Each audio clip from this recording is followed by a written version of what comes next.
डरती थी ना तुम सबको खोने से, देखो तुम खुद खो गई हो। क्या किसी ने ध्यान दिया?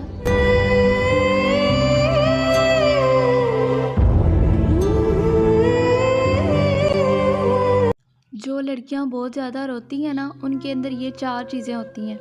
पहली बात, क्योंकि वो बहुत ज़्यादा काइंड हार्टेड होती हैं, उसको छोटी छोटी बातें बुरी लग जाती हैं। आपका टोन, आपका बिहेवियर, आपकी इग्नोरेंस, सब कुछ उस पर इम्पेक्ट करता है। दूसरा, वो बहुत ज़्यादा ओवर थिंकर होती हैं और वो ये जानबूझकर नहीं करती, बल्कि खुद पर उसका कंट्रोल नहीं रहता। वो एक छोटी से छोटी बात को भी बार बार सोचती हैं और ये उनकी एक हैबिट बन जाती है, जिसे वो खुद भी कंट्रोल करना चाह रही होती हैं, बट उनसे नहीं हो रहा होता।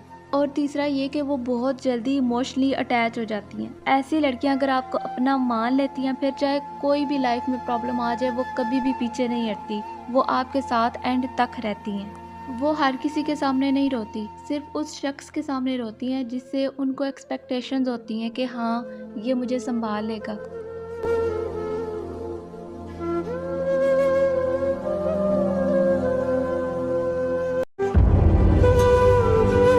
ऐ जिंदगी तेरे रास आने तक हम तुझे गुजार चुके होंगे।